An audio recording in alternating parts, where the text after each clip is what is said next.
What's going on, people? We back again, and as you can tell, the scenario, the scene, the everything has changed just a little bit. And as well as the location, this is going to be my first podcast down here in Bakersfield, California, besides the one we did with June Rossi that was at, a little guest appearance thing. But we're back here in Bakersfield, so it's no holds bars now. So I want to introduce you guys to a local comedian that I met at an open mic night. We had a bunch of artists going and doing their thing. You already hear the beers cracking in the background, so you know it's about to go down. So let me introduce you guys to one of my new old friends and local comedian, Andrew Boydston. Hey, what's going on? How you doing, man? Pretty good, bro. Hey, people who aren't tuning in yet. Oh, there's some headphones right there. I just imagine someone like really enthusiastic just being like, load the bong quicker, I want to hear it. Yeah. Well, we had established you're going to do a backflip / cartwheel and sit on the couch, but... Yeah, I had a practice warm-up injury. Yeah, I don't have Kept me from insurance doing yet, it. Yeah. I don't have insurance, period. I don't have the slippery when wet sign, but just so you know, I'm slippery when wet. I have the kind of insurance where they just take pity. They just like look at me and be like, yeah, you have insurance for this. Yeah, you'll be alright. Come in with like high maintenance stuff. They're like, I can't do it, bro.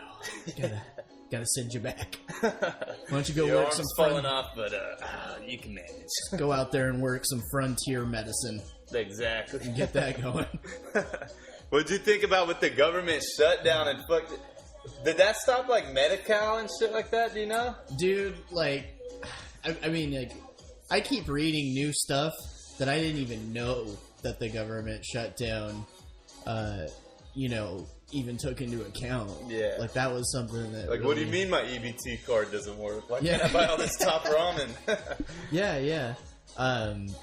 For me, like, the biggest thing that I noticed, and it was just because it popped up in my feed because my fucking phone was listening to my conversations.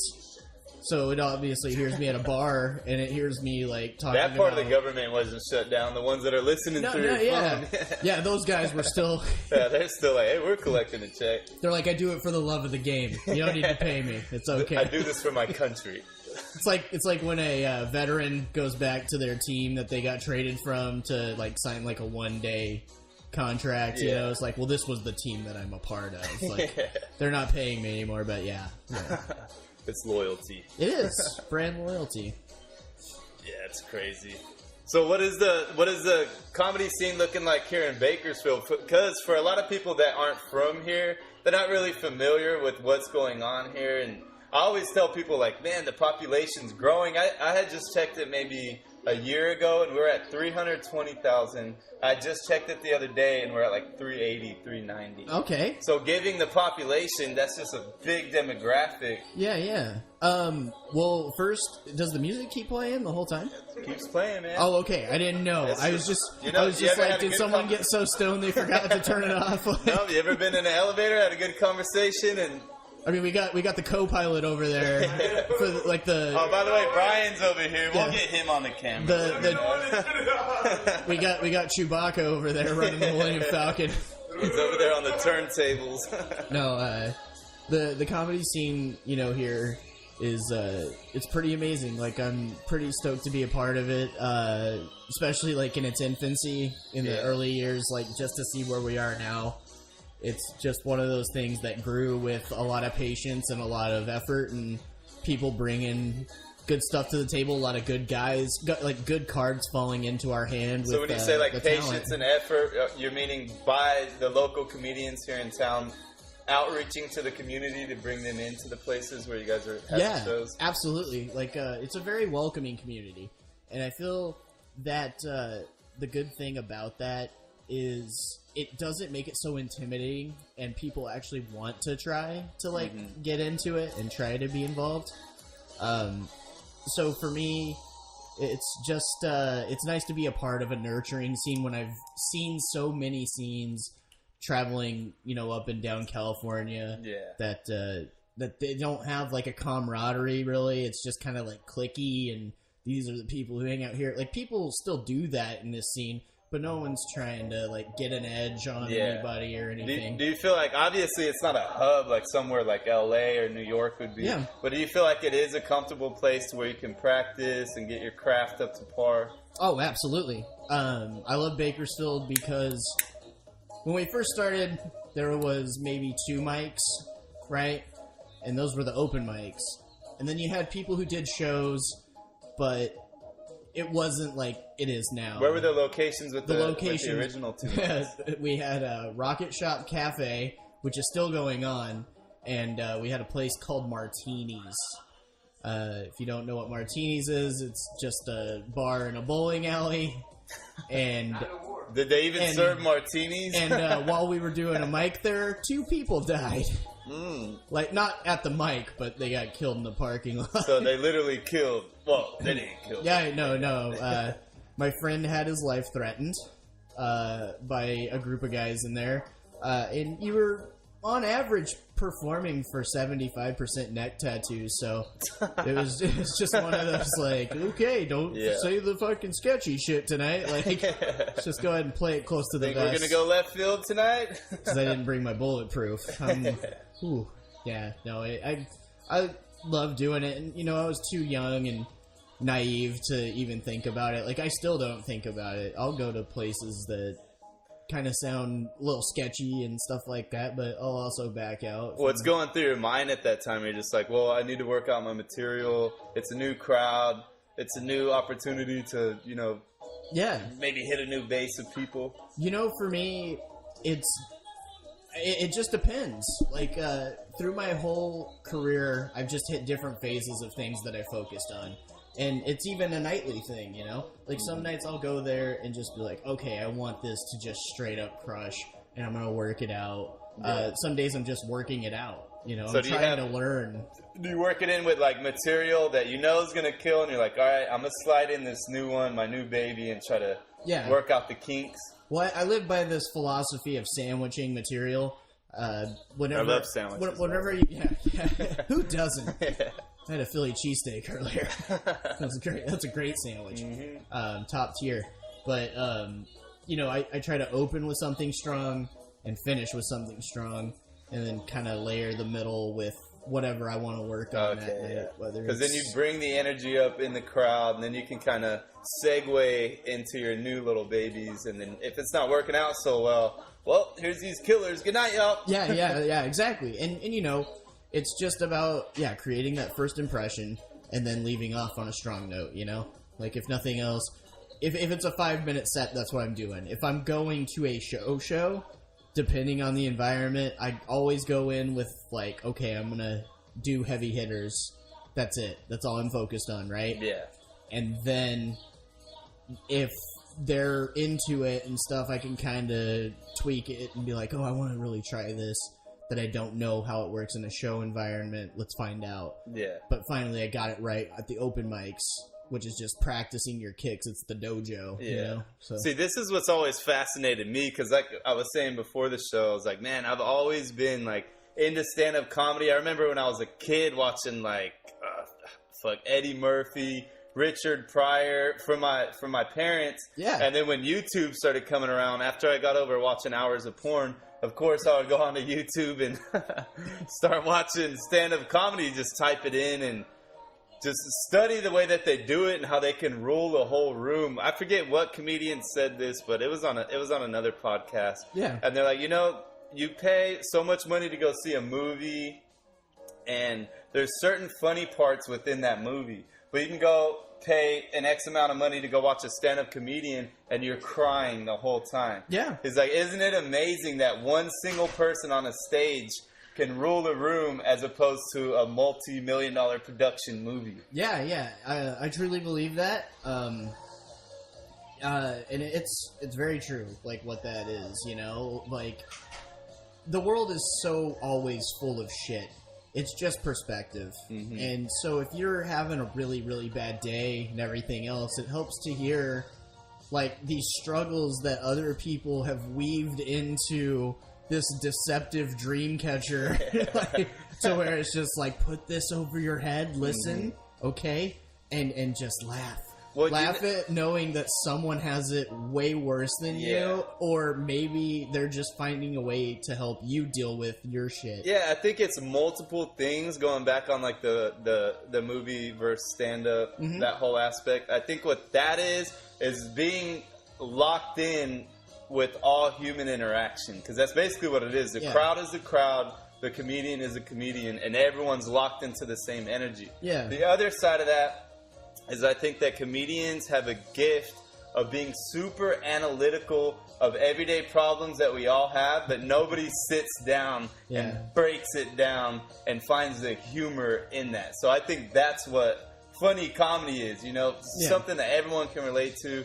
They're like, wow, I never thought about it like that. My whole thing is kind of like you're going in to, like you're going in for this litmus test of like what you're gonna go through, and you just try to kind of analyze these thoughts, and a lot of them are depression, like attacking you, and so you're just like, okay, how do I beat depression at its own game by out depressing myself on stage while simultaneously making it hilarious for everybody else?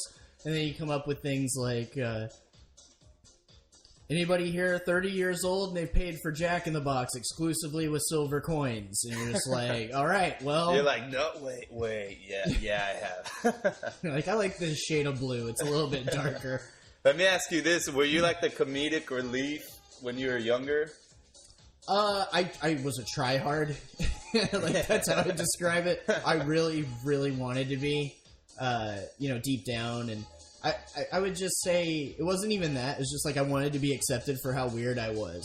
Yeah. Like I was one of those kids. Well, what were you into? What would consider you to be weird? Weird? Oh, just the random thoughts and like stuff like that, I said in high school, I said what I was thinking out loud, and I was annoying. And then in college, I put a microphone in front of my face and became a comedian. So it's kind of like we got to unpack that a little bit. Well, no. All it was is it's just a medium to filter the madness through. You know, like I'm the conductor of a shame train, which is like my second album. Like that was the joke with me and my best friend. just all aboard. Who's ready to learn their better? So what was the context of them putting a microphone in front of you? I mean, what was? No. It was when I took up stand up. Like, I actually finally took up stand-up comedy. I would say in my senior year, I really started coming into my own and just learning, like, oh, you don't have to care anymore what these people think. You're going to Fresno State. Yeah. You're leaving here, Like, you're going to get out there and see what the world's like a little bit different. And all I did was move to super Bakersfield. Like, that's all. Fresno is just Bakersfield and a Superman cape. Pretty much. That's where I was born, so thank you. Yeah, ain't no problem. And my name is Christopher Reeves, and Christopher Reeves wore a Superman cape, so that's full circle for you. Yeah. Oh, my God, dude. Holy shit. There was a lot to unpack there. I just rounded up real tight in a nice little package. That's crypto-tight. Yeah, that's pretty crypto-cool, huh? I went for it. Sometimes you just fire from the hip and see what happens. This is dad jokes. Yeah. And hey, side note, I would love it if you didn't have a side conversation so the mics could hear you. You're fucking fired, bro. Let me call you back. It's his first day on the job. I got it from this temp agency. This podcast is just what podcasts are. I told you it was going to be unconventional. It's totally fun. The music threw me off, man. Like I'm still sitting here being like, is it going to go off yet? Like, it's a joke in and of itself. Because when you're watching it and you're hearing it and you're like, okay, you guys are being a smart ass. Yeah. Oh yeah, you're sitting right here, man. That way the mic can get you. I feel like I should be dancing. Now we're introducing our computer guy because he got fired from that job, but he's a fucking character. This is my boy Brian, the real estate agent. Oh, Jesus, Brian. Gosh, this is real mission. You'd think they'd be a lot brighter, but... Don't tripwire that speaker with your sick Kohl's dress shoes. So how was the phone conversation, man? I can hear you now. Oh, yeah, you can. Was that the giggle bitches again? So before the show Did started, you not tell by the giggles? so before the show started, Brian was on the phone on speaker. Never answer the phone with chicks like that on speaker, and they're all just giggling. Around- I don't know where I'm at. Well, never do it. I'm gonna err on the side of like college age, probably. That's like I'm just kind of like a Steve Irwin of people. Like I just hear something happen and I'm just like, oh yeah, that right there. That's that's a college girl probably smoking weed for the third time. I'm gonna say freshman, sophomore, Ridgeview High. Yeah. Oh well. Oh my God! Don't.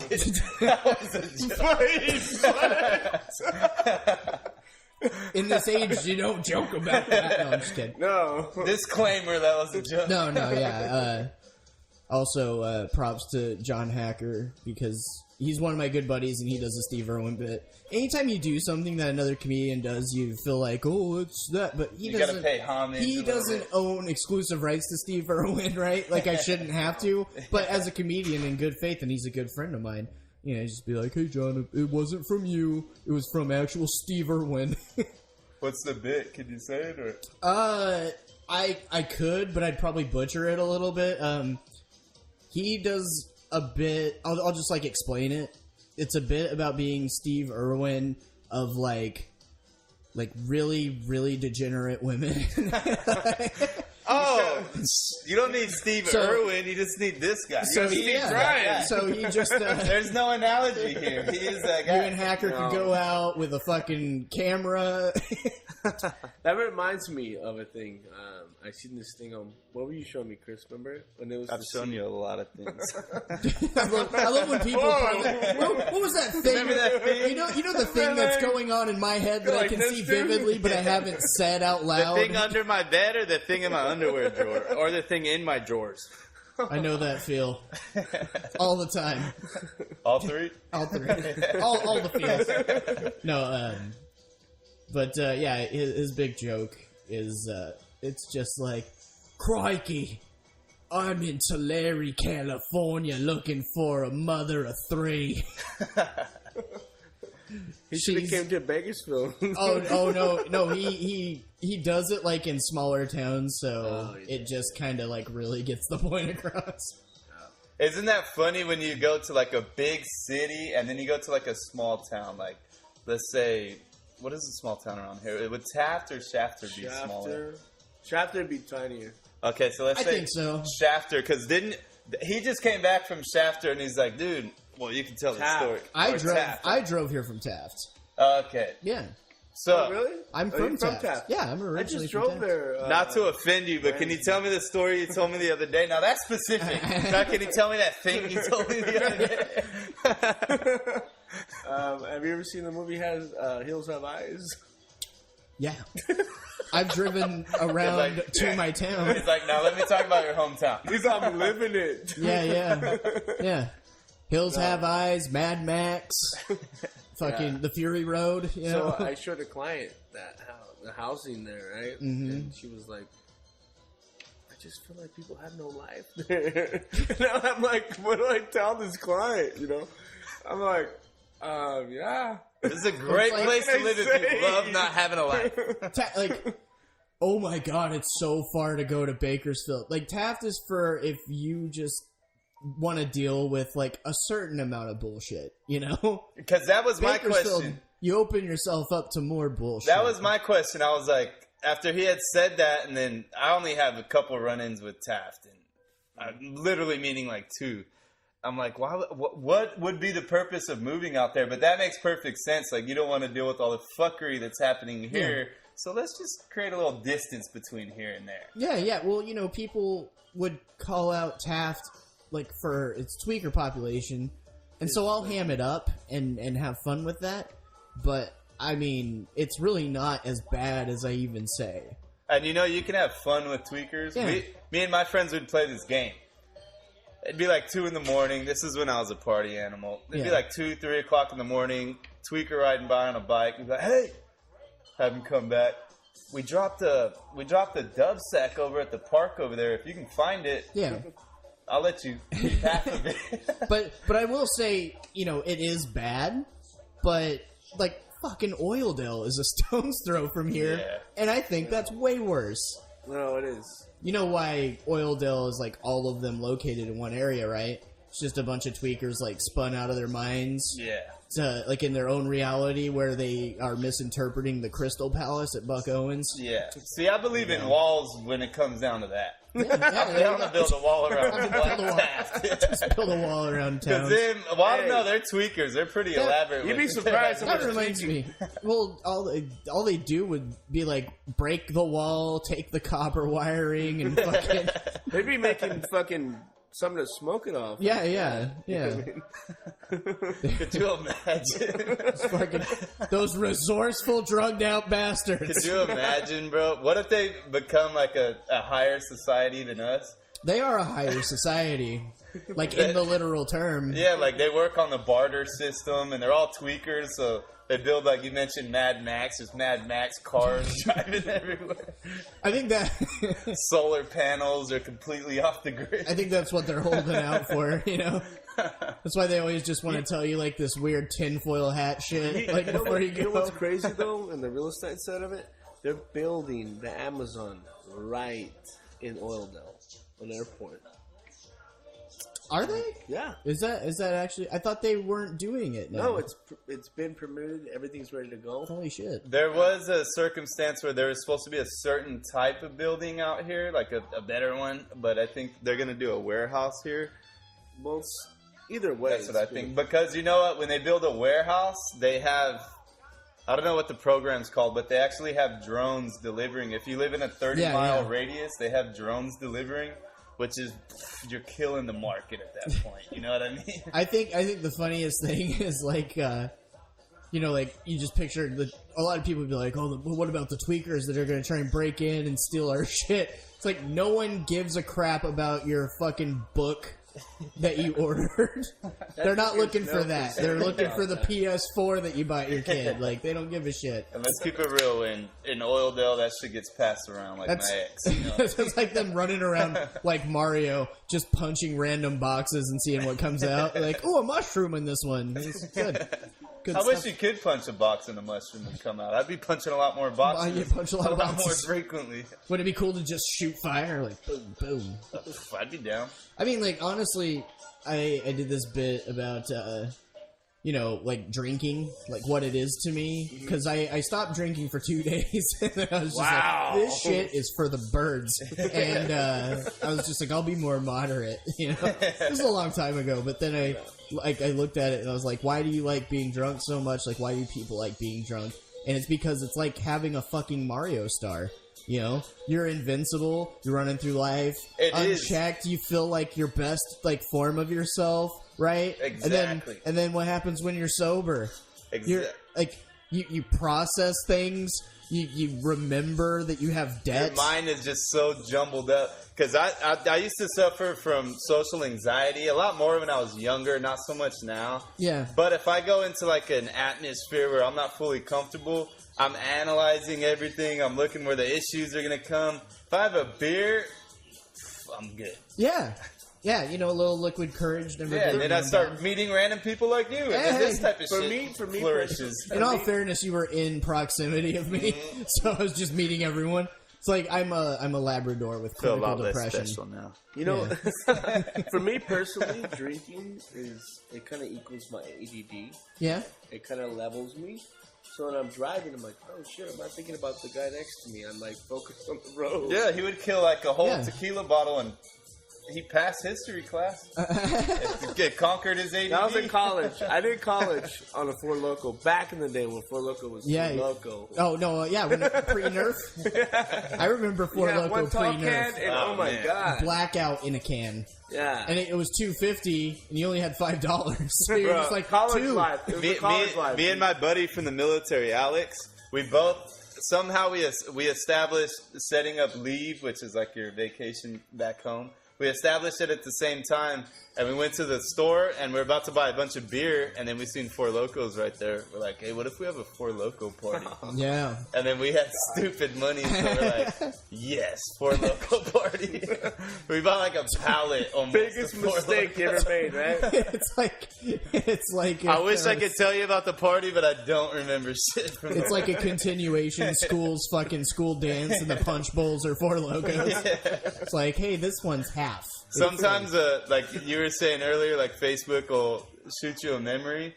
That's kind of how like going through an old phone is with that Four Loco Oh, party. yeah. Or I'll have random people just send me pictures like, remember that Four Loco party? And they'll send me a picture with my shirt halfway torn off. Have you had like a theme party like that? So you did do that, right? Yeah, we did and do it was that. only Four Locos. And it was only Four Locos. Yeah, we've done something like that. We took everything that it took, because I found out like what an adios motherfucker was. Oh, yeah. And so I pulled my friend's money together, and we bought like the cheap versions of it from Albertsons, and we had this crazy fucking rager. They make a premix? Huh? They make a premix of AMF? No. So I was just like eyeballing it like a fucking like I'm Tom Cruise in Cocktail, and I have no experience. So I'm just like this much, and then later in that You didn't night, look up the recipe? later that night, I was like talking to a girl and pouring her drink, and I was like, that one's just gonna be heavy-handed. Yeah, was it really even an adios or just a bunch of alcohol? It was a mixed bunch of together? alcohol and then blue curacao. All the spirits. You know what we did when we were little? And I'm talking little. I was probably like 14. This is when Little John and the East Side Boys were blowing up. And I don't know if you ever watched their music videos. They walked around with a gas can full of alcohol. So that's what we did. We bought a gas can full. Yeah. Well, it wasn't full of alcohol when we bought it. Yeah. But when we brought it back home, we filled it full of alcohol. I think that's another big part of like drinking culture. It's not just like, oh, I drink. It's like what I'm drinking out of or how much I drink. Like just I went At the end of the day, I went fucking nuts. It's the afternoon. Yeah, at the end of the day, did it need to come out of the gasoline can? No. Probably not. No. But was it cool? Fuck yeah, it was Did cool. it need to come out of a camel bag while my friend was riding his bike, simultaneously dehydrating himself on Faderade? Probably not, but it was fucking rad. Got a great story. He doesn't remember it, but we piece it together for him every now So, and hey, then. Andrew, let me tell you this. Yeah. So you've been born in Taft, right? Yes. How was that? Right there, left. Living in Taft? Yeah. Just, small town. Everybody knows everybody. Kind of like the cliches. What is the population there?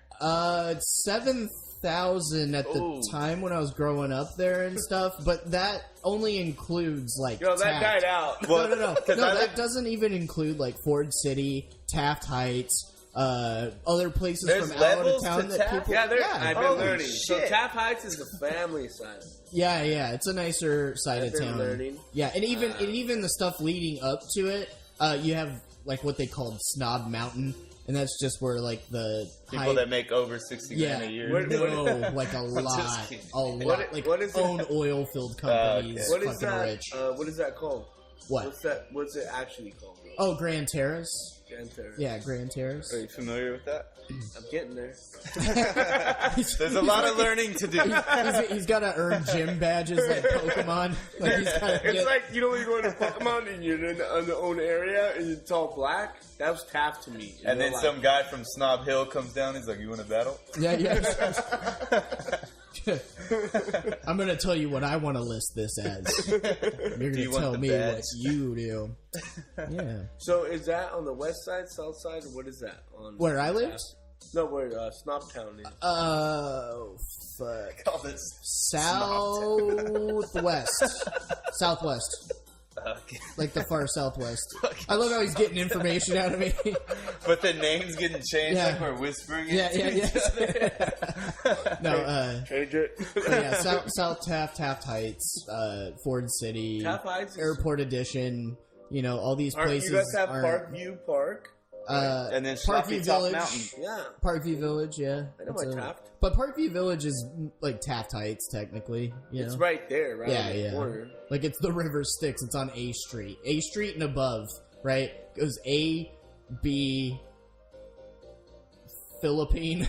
That's I was solid. gonna say C. No. I know Philippine. Actually, no. It is. I think it is. Is Philippine C? It is, right? Yeah. Philippine is C. So I don't know why, but it's like they had Philippine up there. They're just like, It's Philippines. don't you go, hey, I don't care what your fucking alphabet says, okay? Philippine. It's gonna always be Philippine. And I don't care what your gender pronoun is either. They're like, it ain't Philippines. That was a joke. They don't live disclaimer. here. I got my mail order bread from the Philippines, okay?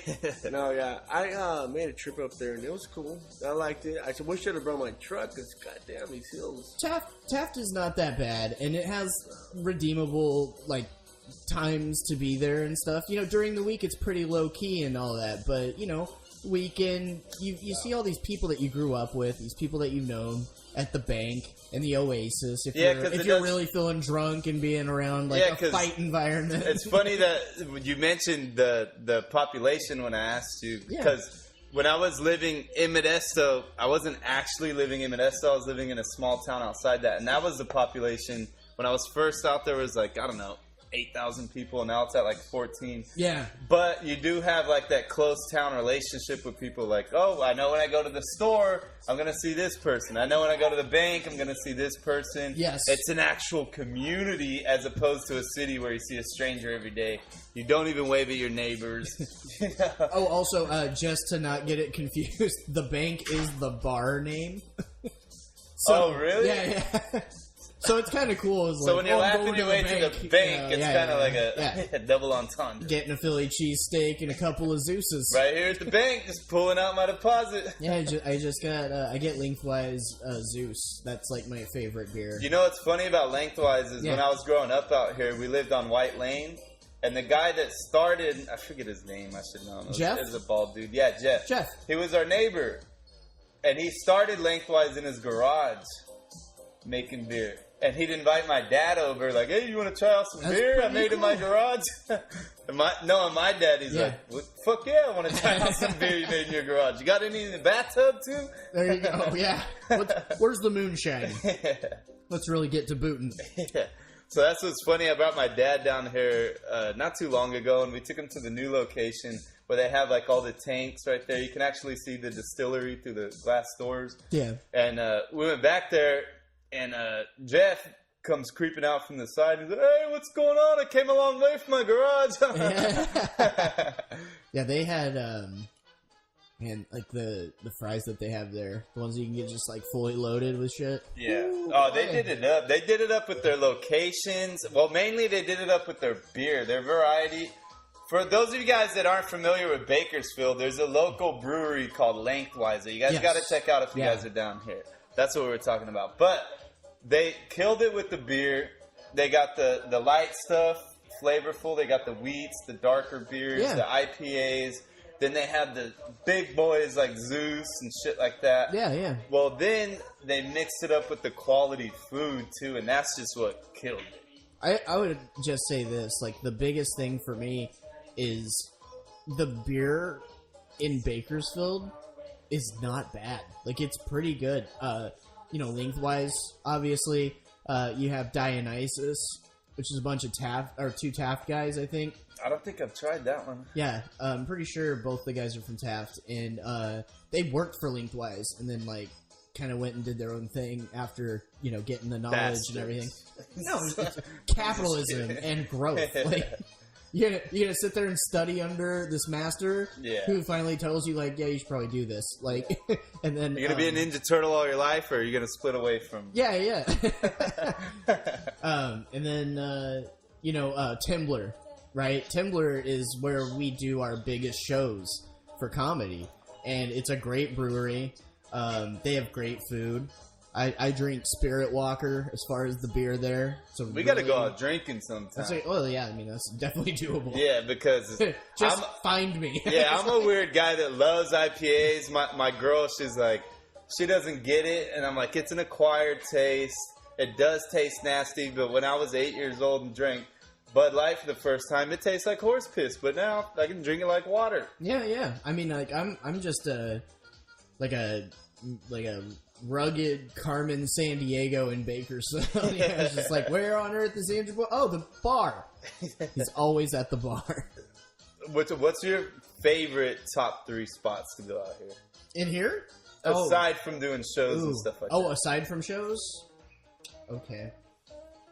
Like just to enjoy a nice cold man beverage. Oh, just to sit down? Mm-hmm. Oh man, I'm easy to please.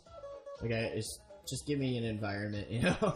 I gotta say lengthwise. Which location? The pub. Okay. The pub on Callaway. Mm-hmm. Fuck, you know, I can't even say that because, like, when Then you go to the big one and you're like, I like this one too. It's according to where I am, like, geographically. You know? Like, I'm not picky. I'll go sit down L1, L2, fucking L3. I love the marketplace too.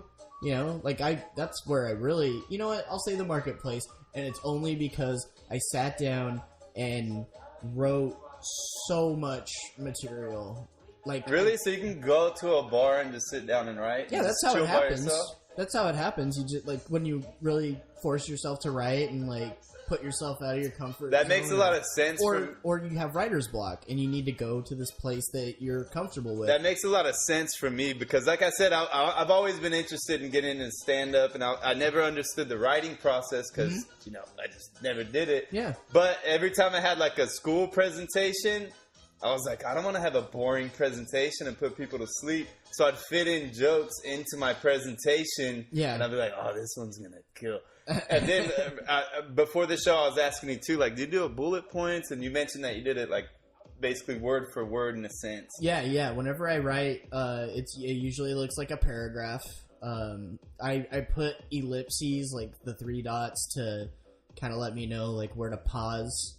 Where I think the thing's coming in, like, together for the crowd, or maybe it's like a reference where I have to kind of let it sit so it kind of triggers. But then sometimes do you, like, freestyle, like you feel the crowd and an idea pops up and you're like, I'm going to just say this. Well, yeah. Like, I mean, everything is off the table once you get up there. You know, it's everybody has a plan until, like, what's the Mike Tyson phrase? Everybody has a plan until they get punched in the face. Yeah. It's like everybody has a plan until you don't get a laugh. And then you're like, well, let's go back to this. You know? This is awkward. All right, let's move on. But like I was telling you, you know, like when it comes to shows and stuff, I go up with the plan. I go up with the tried and true stuff. I have a joke bank of all of my heavy hitter, in my opinion, like just based on what I hear. And I record every set, whether it's open mic, whether it's a show. It's like, you know, reviewing the tape. Because I would almost think your memory would have to be so good to, like, memorize, like, oh, this failed here, this failed here. Mm-hmm. You know, let me readjust it. But then, on the counter side of that would be like, oh, well, you're in a high-stress situation, so you're going to remember the ones that failed. You're going to remember the ones that hit. Yeah, I would say, like, the thing is, like, you just remember... Whenever you get to shows and stuff, you'll tag it up a certain way, which is just where you throw a little joke or a little jab in between, right? Yeah. It's like a jab in boxing.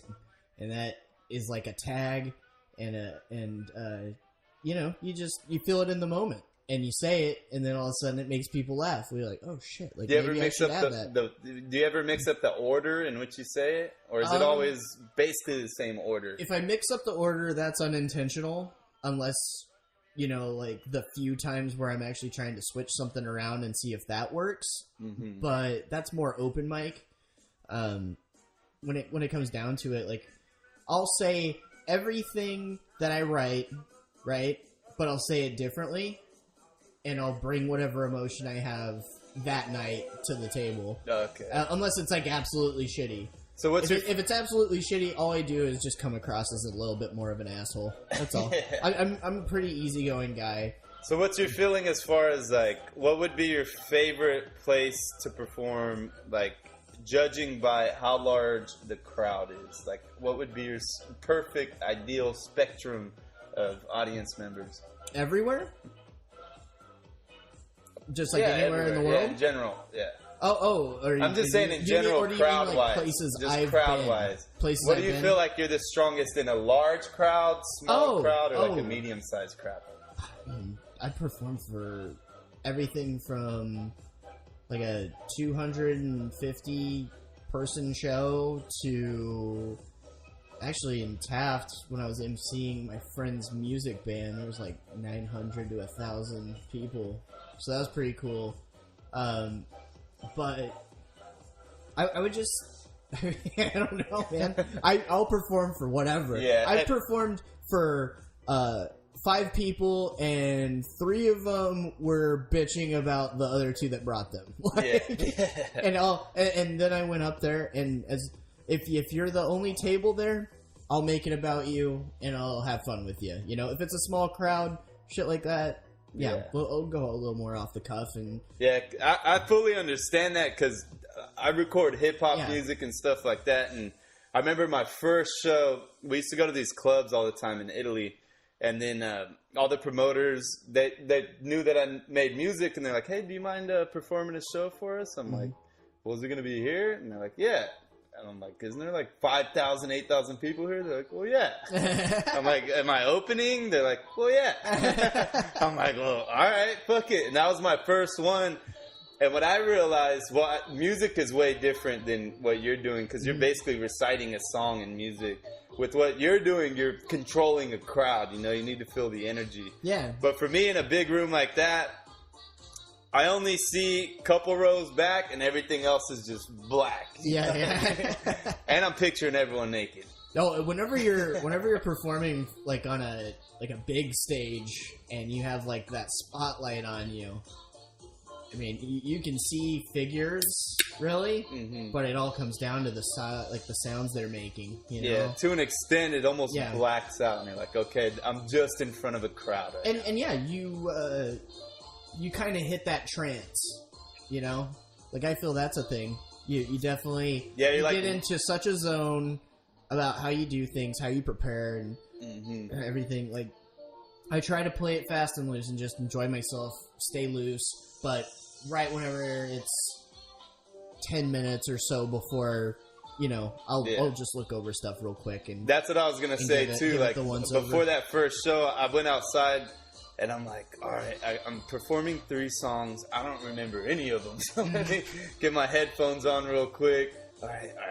Okay, let's go. Yeah. Hey, you're on at 5. I'm like, all right, I'm listening to this last one. No, now you're on. Yeah, well, I guess to answer your question that I kind of dodged, just a packed room. I have confidence in myself. It's more so the energy that the room provides back to you, huh? I would just say that every spot has its charm, right? Like, there's something about it. Is it intimate? Is there a low roof? You know, that's pretty cool. Yeah. Is it high ceiling, but like a theater, basically? Like 200 plus people, right? Yeah. Is it that? Those are fun because you make people laugh, and you hear other people who didn't quite get the joke, but then they heard the cue of laughter and they put it together in their head. Okay, I'm still riding with it. It's like waves, you know, like a huge wave of laugh, and then there's like this pocket of, oh fuck, like I didn't get it at first, but now I'm on board, and you know, that's where you get to have fun. Would you say that return of energy, does it have like, well, obviously it does, but I want to get your opinion on it. Does it have a positive impact on your ego? Oh, absolutely. You know, like I mean, I'm still gonna go up and do what I'm doing, but at the same time, it gives you a little bit more of a swagger, and you're like again, you enter deeper into. You feel like your penis grew a couple of inches. Well, that's a plus for them. You go to whack off, all of a sudden you got an 11-incher, and you're like, well, that was a good night. Yeah, I'm in a totem pole. Then you wake up in the morning, you're back to the measly 3 inches. Yeah. I know I'm jumping in here. Yeah. But what made you going to be a comedian? Oh, wow. It actually just elapsed, actually. I lost a cousin in a car accident whenever I was in college at Fresno State. And didn't really feel like I had a lot of direction in life. Didn't like what I was doing in school. My grades just showed I was really disinterested in what I was doing. So,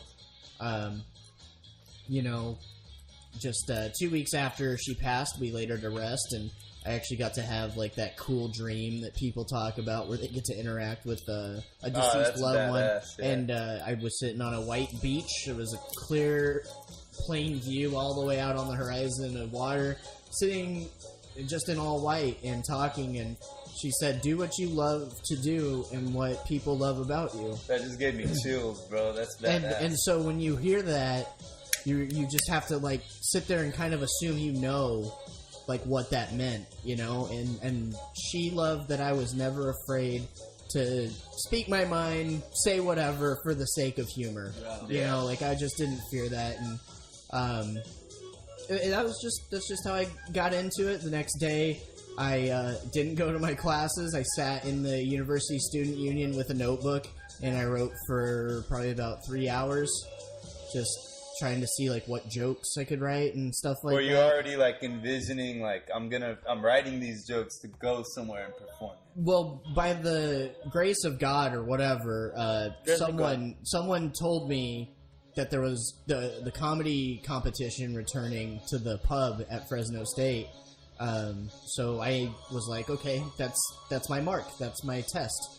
So I spent the next 3 months just really hammering it out, writing, putting pen to notebook, writing just the most absurd, some of the most offensive shit. Some of the most offensive shit. How long was your set after all that writing? I went up on stage, and it's whenever you said you were looking at my YouTube, that's probably the first one, and it was, I want to say 7 minutes. And I ran the light, which is pretty juicy. Don't do that in comedy. Don't run the light. Nope. Respect the light. But that was my first time. I had people laughing pretty hard, and I was lucky. My first time ever doing comedy. It wasn't like hey, I got a hair up my ass type of thing. It was like I had a purpose. That I was trying to fulfill. That's what I was gonna ask you too, because like I had mentioned my first performance.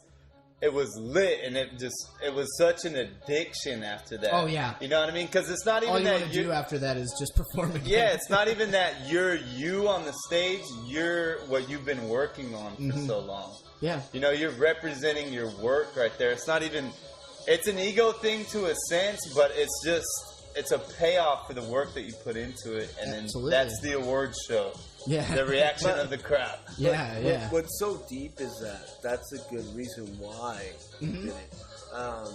That's the ultimate reason. That's like something that's deeper than a human being. Yeah. And that's a big push, right? Yeah, well, absolutely. And that's good. You carry it, Yeah. It's a thing that you kind of have like a mark to, like a compass. It's like your compass in life, It's always pointing in the direction. Do you ever envision this? Because I envision this all the time. Because I've had certain people influence me to do certain things that have passed away. And I think, man, whenever I pass and then we meet each other at the pearly gates and I weasel my way in. Before St. Peter pulls that trap door in the cloud. Did you say weasel? I'm going to stand there not making eye contact and just hand my slip over. Yeah. I'm supposed to be here, right? No? Well, see, what happened was. Yeah. But when I get to the pearly gates or wherever we may happen to go, I always envision doing everything to their standards as much as you can, because life comes in the way.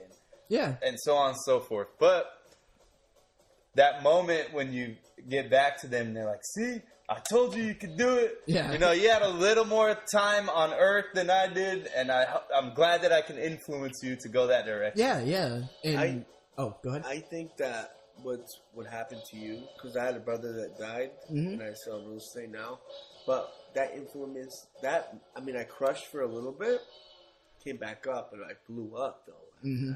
But I think that's the best motivation. It's the saddest motivation, but it's the biggest motivation that can ever happen to anybody. Yeah. But it depends how people see it, though. Because they say when somebody dies, you either get worse or you get great.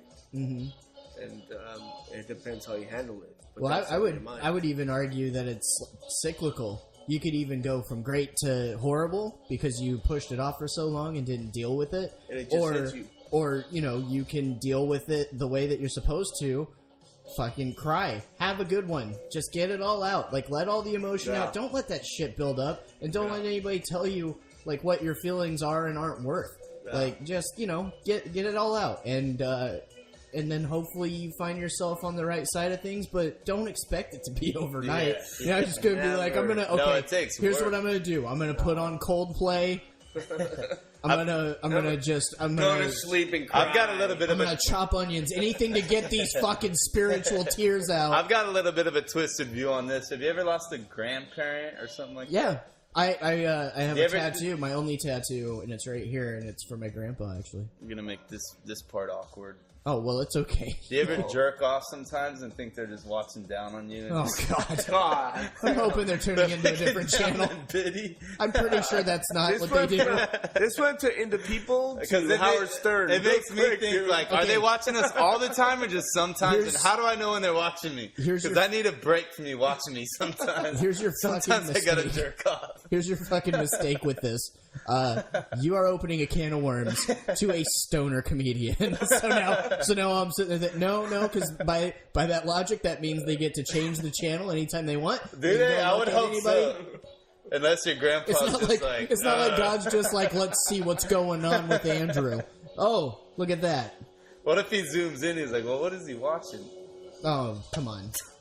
Now God- you think too much. God's got bigger fish to fry.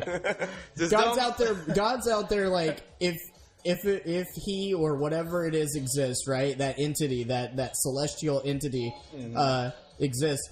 He's out there trying to make better Earth in a different place, way the fuck far Separate away. from my Way jerking far off. away from phase. Please keep, yeah.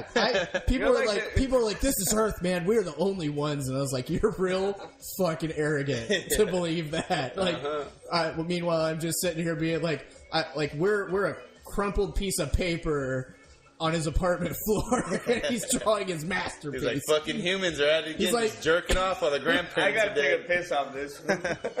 That's my. I love pointing out hypocrisy. Do you want to take a piss break? You can do that. I don't All care. right, cool. Whatever, man. Because I've been holding my I'm- piss in, and I love this conversation. Oh, no, yeah, you can take it by all Take a means. break. I can edit it out.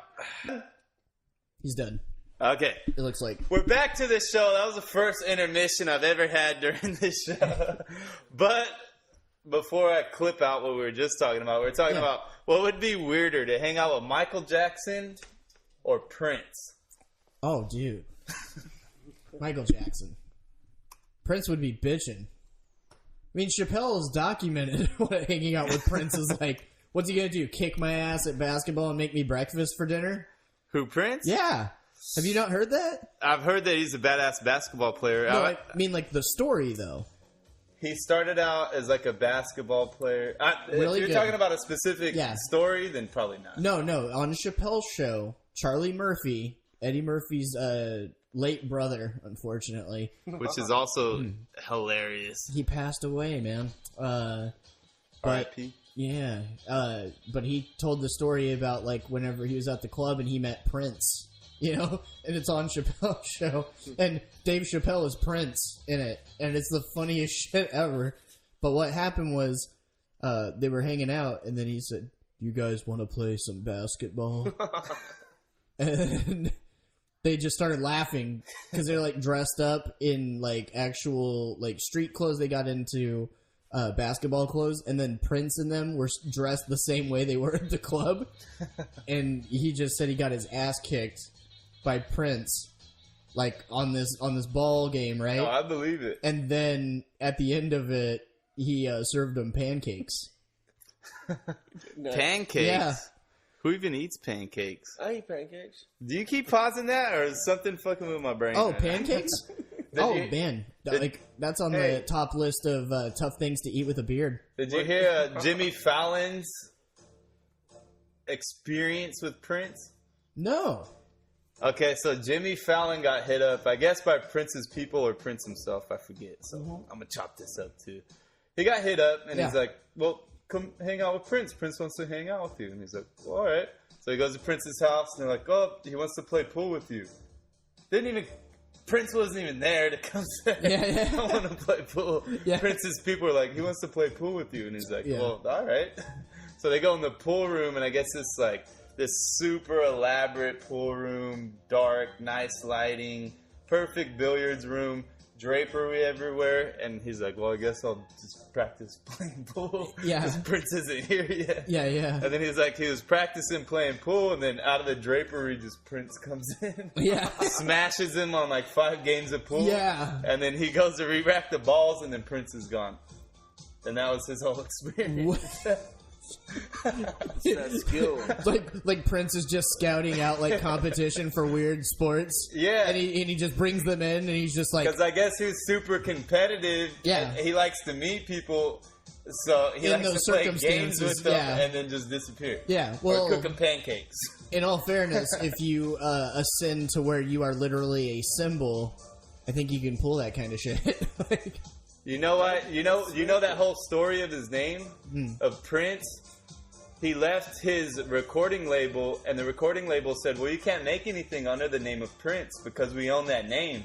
the artist formerly known as So that's Prince. when he became the artist formerly known as Prince. Yeah. And then something happened along the lines to where he just summed it down to a symbol, which I'm still trying to find on my keyboard. Wait, what are we talking about? Has anyone ever told you? I'm sorry, I can't get it out of my head, and I have to address it now. Like, has anyone ever told you look like Liam Neeson's son if he was like a DJ? I get all types how of. many Do you beers know did you you look like? Oh, dude. And it's never the same Yes. guy. It's never the same guy. Oh, what do I look like? An abstinent crab fisherman or a You're virgin from Tab. How lumberjack? much beer you had? Career gas station attendant. Yeah, I can Yeah. see that. Yeah. Let's Google that. Yeah. What does that look like? What? Who'd you say that he looked like? If I turn my hat backwards, I look like I have strong opinions about NASCAR. So what do you think about Dale Earnhardt Jr. and his retirement? Fucking let me tell you about Dale Jr. and fucking Brickyard, bud. Okay, that's his best race. You goddamn right. He's coming right down the pipe. He's gonna take Daytona this year. Fucking America. He's gonna avenge his daddy. You know what there ain't? Oh, I'm not even. Anyway, Not even gonna go there. I said he looked like Liam Neeson, the guy from Taken. How drunk are you? I'm not drunk. Do you know who Liam Neeson We're is? about to find out, right? I said now. son. Okay, I've gotten so many people, dude. And it's Remnant. That's it. That's it. what's his name? Liam Neeson. L- I'm so L-I-A-M. curious to see this. L what? L-I-A-M. L-I-A-M. And it'd probably pop up from Right, there. it literally popped up Space. before you started texting. There you go. Before. Let me see if it's Because the computers are listening. Skynet's real. It's already Oh, got it's the guy it. that says, "I will find him." I could see that because he has a strong nose. You seen Batman Begins? Where's his son though? Huh? His son. I'm assuming the No, best I'm looking saying, guy. I'm on saying, I don't know what his son looks I like. see. If he had a son, Yeah, I got you. yeah. I could see that because my girl always says you have a big nose, and I'm like, other people tell me I got a strong nose. Maybe you should word it a little differently when you tell me that. I can kind of see it. I can kind of. It's like whenever you hear fat as opposed to thick. Exactly. Yeah. Sexy fat. Yeah, exactly. If it goes in the right places, then you're good. That's why I just say, you have sexy fat. There is sexy fat. You've ever met a fat chick that you're just like, you're If you just You're really way wanna- outside of my realm of what I'd usually stick my penis inside of. But I would do it. But you're just in all the right places in your face, and the fact that you just keep taking more and more shots. Hey, so let's walk into this subject. Okay? Yeah, yeah. Let's walk into relationships, right? Okay. How long have you been with your girlfriend? My current girlfriend? Yeah. I've been with her for 5 months. Okay. Yeah. I was thinking a little longer. No, I thought you were gonna say 5 years. Hey, we just got that newlywed glow about There us. you go. Okay. You're in I that. mean- What's it called? The Whatever. you get married and then you go on vacation. Yeah. Mm-hmm. So The honeymoon The phase? honeymoon Yeah, phase. honeymoon There you phase. go. how did you meet her? I met Sarah back in 2012 when I was doing comedy here in Bakersfield. Like, I just moved to She Bakersfield. wasn't a heckler. Was I moved she? back to Taft. Then I was graciously offered a spot to live in Bakersfield with my buddy from high school. And so me and him lived together. I lived with him, his girlfriend, and then we had like a bunch of roommates run in and out, and then eventually Rory was like the mainstay. But I was at On the Rocks, and it used to be Fish Lips, if you know that place. But yeah, and On the Rocks. I had to get a penicillin I shot met after her, that and she shit. actually had a boyfriend at the time. Still friends with both. But, yeah, it was a long time ago. That's It was tough. just a long time ago. No, this is Bakersfield. Wait, so your girlfriend's from Bakersfield Yeah. as well? Yeah, You she's guys- from Bakersfield. You guys moved to town. No. I live out in Taft and He's float from Taft, between had an Bakersfield. opportunity to Yeah. live here, and then went back Yeah. to Taft. So your girlfriend's from Bakersfield. I'm in a very loose sense homeless. There's a girl live here and there. That's everywhere. undisclosed. yeah, that's the homeless wizard thing's just a joke, okay? No, but I knew her back in 2012. She got out of a relationship, probably like 3 months before she moved back, because she moved away, then she moved back, and then she was drunk at a bar, Sandrini's, with her friend. And I was texting her friend, like, just talking to her, like, throughout the day or whatever to get her to come out to a comedy show. So, just because I felt like she would enjoy it because she was liking my jokes on Facebook.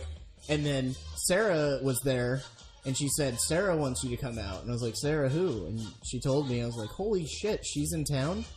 And then, she texted me and said, hey, come out. And I couldn't. I was way too drunk to drive. I was like watching football with my dad. Yeah. It was a real crazy day.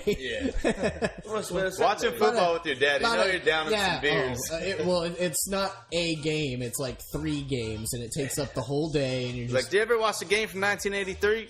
yeah. And, Great and game. And if it's Michigan, we take Jaeger shots anytime they do good, and chances are they did good. So Okay, so you've been with her for what, 6 months? actually, now that I do the math, let's see, 6.5? November. He has to put the Why are you so interested, Brian? Are you No, trying to make a because move? 4. Sorry, 4. Because I want to bring relationships into this subject. Yeah. I think that what keeps you guys together at that point, right?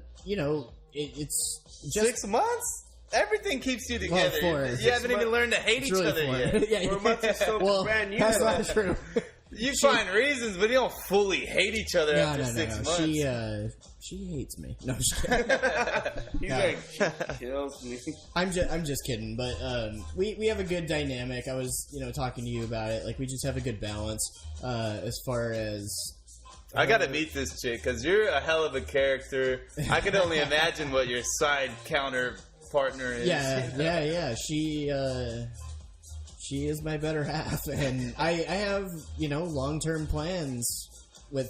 We've talked about it plenty of times and stuff, and the fact that we have stayed in contact with each other for so long, and then now we got into a relationship. Yeah, that just I think builds that That up was strong, Sarah's yeah. friend, I think right? that helps. Huh? That was your Sarah's friend? No. Me and Sarah. We knew each other since 2012, but it was kind of in and out because of her leaving town for, I think it was like a year, something like that, then coming back. So maybe it was 2. But yeah, I'm glad to have her back. Glad to have her. Brian's longest relationship has been like 24 hours. How old are you? 24 months. How old are you? I'm 30. You're 30. Yeah. I'd still say the hand has the better relationship length so far. What do you call the hand? I've been in that relationship Angela. since I was 8. Pamela? I know her. No, but the thing Pangy? The thing is, I've never known of her, but the thing I could say is the ultimate thing that holds a relationship is communication. Mm-hmm. I think that if a girl that you don't want to have sex with on your first date is a girl you should be with. Well, if it's for Reality. physical reasons, you don't want to have sex with her because she's physically not attractive. No, or because you respect her so much. But I've been with a girl where like she's beautiful. I would love to get inside her heart. You know what I mean? Is that how you Get phrased it inside to her? her heart. Yeah. Let's get PG here. I find you quite attractive. But I would Like love to- to get inside That sounds like your something heart. Ron Burgundy would say. listen, I would just like to really get inside you hard. But and then you get a good communication with her, and it's like, oh gosh, like sex is, oh my god, like, let's leave it on the side. Well, you got to think, But I men can talk to you forever. men are programmed to want to have. That's when you should marry that girl. Men are programmed to want to have sex. Men are programmed to want to spread their seed with the potential partner that they think they're going to flourish with. Like, you're not going to get with some obese chick because you're like, well, I don't want my kids to be fat.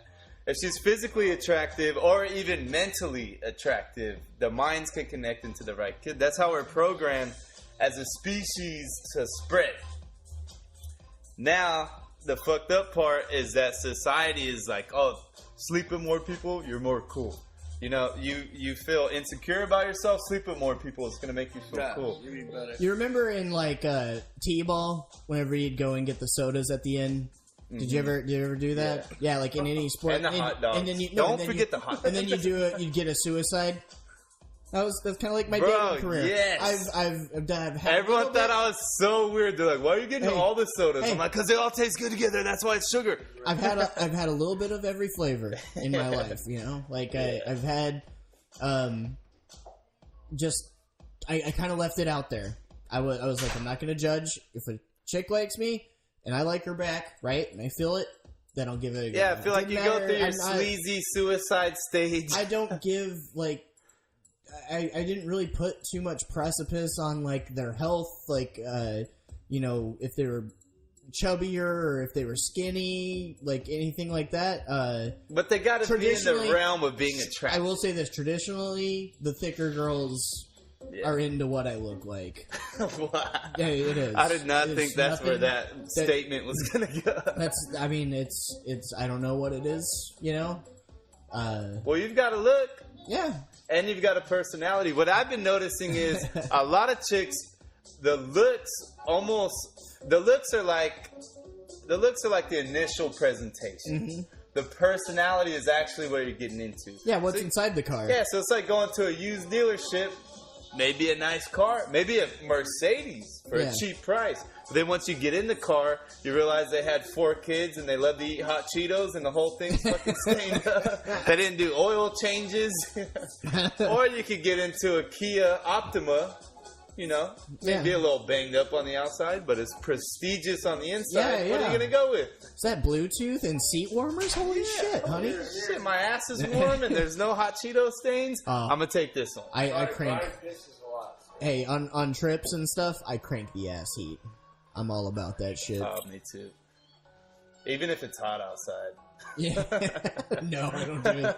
I am the psychopath who drinks hot coffee on a triple-digit day. I'll do that too. I've done that too, yeah. Hey, what do you guys think about... Oh. What do you guys think about waking up with a hangover and drinking coffee? I drink energy drinks. I need that caffeine straight into my bloodstream. When you're like... Well, I can't tell you this for a hangover. I'd rather drink a michelada or a Bloody Mary.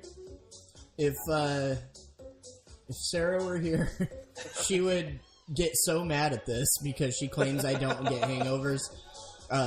She'll wake up, splitting headache, throw uppy, feels just all that, and then she'll see me just be like, "Good morning, baby," and she's like, she just wants to strangle me and kill me. Do you not get the hangovers? I do, but it's. I mean, I gotta go pretty fucking ham. What is your theory on why hangovers even exist? I think it's just like when you have too much sugar and it just gives you a headache. Do you think that's what it is? Absolutely. Initially, I thought it was dehydration, so I drink water, still a hangover. Mm-hmm. My second theory was sugar and that insulin spike, and then your body just craving more of that sugar. I don't know. You know what it is, man? It's just mental. Like, you just go in there thinking, like, hangover's a little bitch. I'm gonna beat it down with a McChicken and a double cheese, and then I'm gonna fucking drink Captain, and I'm gonna mainline water afterwards. Fuck you, hangover. My daily routine is I'll wake up. It's all mental. You don't let the hangover win. Hell yeah. It's like depression. You know my what thing really is eat. I'm joking. Eat caffeine, and then you're good. Yeah. Or a Bloody Mary, or a michelada. I mean, that's also the theory, right? Like, have a little bit to drink after the hangover. I want to know what fucking asshole out there thinks that every hangover cure or, like, meal after has eggs in it. I find eggs after a hangover like, oh, you want me to throw up aborted cooked chicken fetus? Yeah. Why did you have to break down eggs? Because that's how my brain works. Have you ever sat there and like thought about KFC had what was it, like the Double Down, right? And the Double Down had chicken Yes. for the buns. I will tell you this, And- that someone had told me, what, because I like to, if I have a barbecue the day before, then we get hungover, obviously, because we're drinking, and then we cook eggs the next morning. Somebody told me, well, because usually I'll cut up like the meat, like the steak, and put it in the eggs. They're like, well, we cooked chicken last night. Why don't you cut up the chicken? And I was like, is that even legal to do something like that? Yeah. To cut up the parent and mix it in with now what I know is the aborted fetus? Yeah. Wait, is that even cool? I mean, what if we started doing that with humans? If some aliens came to planet Earth, they're like, you know what? Well, we're not going to great? do that because that's cannibalism and immoral. Well, I'm saying if aliens But come. eating any animal and dipping its mother in it,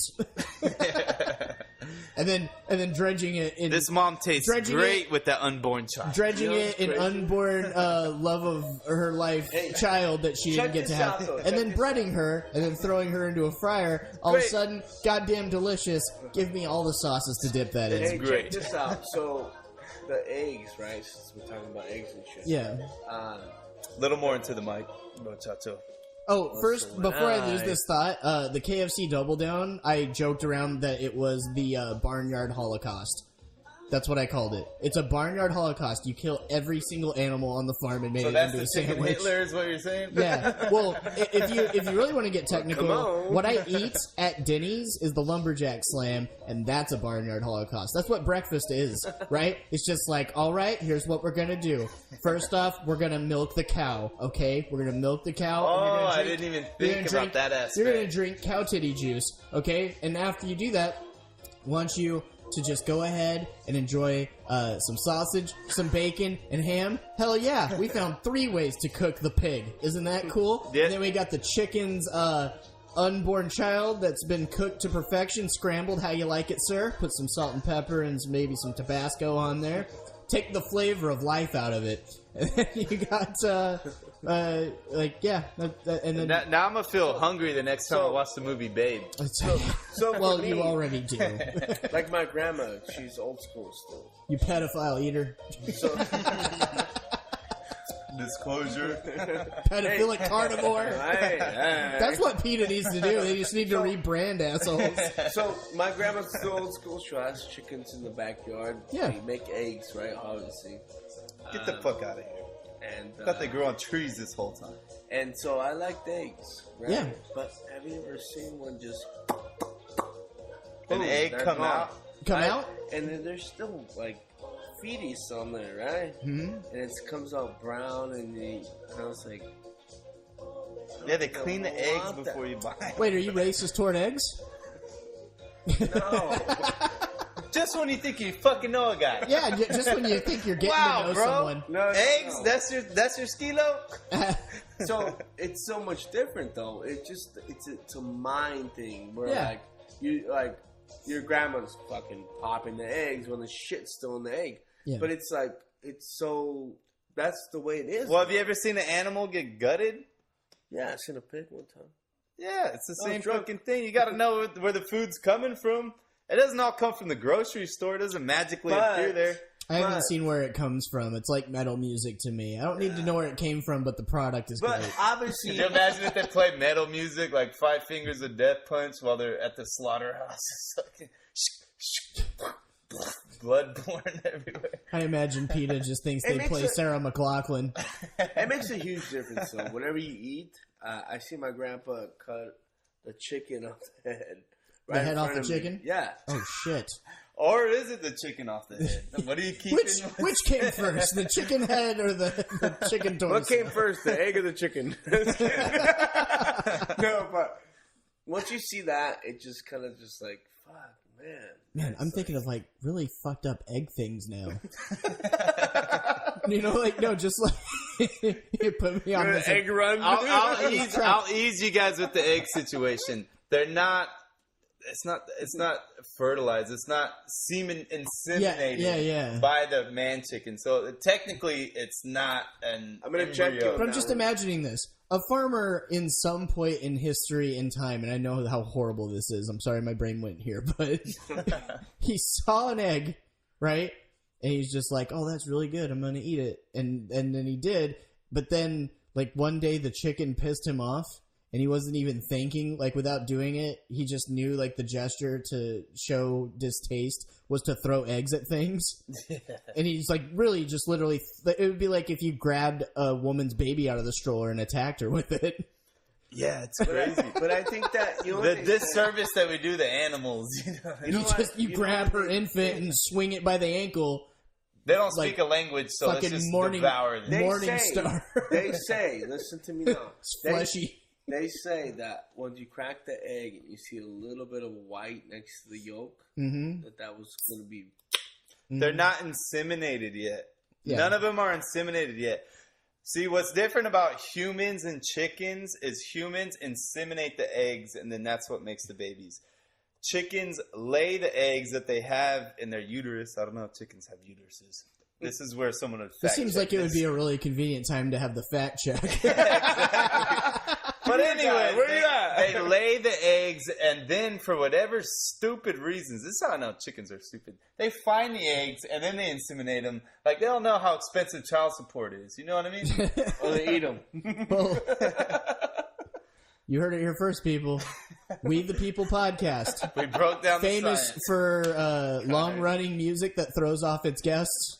Until your buddy turns it off. And And this is actually chicken aficionados. This is actually a good note because I want to be able to kick it and have some high energy before you take off because I know that you're about to turn into a pumpkin in not too long. Yeah, I gotta get back out to task. Sarah's, I think she's peeking through the window right there. Oh my god! That's why he's been looking behind his head. But it was a great episode. We had my boy Brian, the real estate agent. Come on here. A lot of scientific facts come through, and then we have our guest. Hi guys, Andrew Boydston. I don't know if you want to plug any of your... Oh, shit, yeah. I can plug stuff. My name is Andrew Boydston. That is Boydston at the end. Just go ahead and search me on Facebook. I'm on Twitter at FunnyBoydston. Also, you can check out both my comedy albums, Barstool Prophet and More Coal for the Shame Train. They're $1 each, respectively. You can get them at Bandcamp. It's andrewboydston.bandcamp.com/releases. And, other than that, thanks for listening to me. And if you do want the albums, like I said, anything over $1 donation for either of them. Oh, yeah. And we'll put the links below this video because now we're on YouTube. Yeah. If you're watching this, you already know that. You have a pretty good Bakersfield following? Yeah, it's decent. Yeah. Oh, okay. And aside from me, just check out fucking local comedy. Like, come out and see this diamond and be a part of it before you... Where can they go to see, where the listings are? Yeah. You can just follow Bakersfield Comedy. There's a page on Facebook. I can't remember what it is off the top of my head. Just follow me on Facebook. I'll post them all the time. But at the same time, just go out to Jerry's Pizza on Tuesday, Timbler Brewing Company on Wednesday, and Rocket Shop Cafe right down the street from you. Yeah. And they're all at 7 p.m. They're all free. So, yeah. And Rocket Shop's on Thursday. Check him out. I mean, I wouldn't have him on the show if he wasn't a hilarious guy, and you guys just watched him for over an hour, I think. Yeah. Shit, I don't know. We're caught in the time lapse right now. Podcasts are like that, man. But all right, We the People podcast. Thanks for tuning in. Love you guys. Bye. Bitches.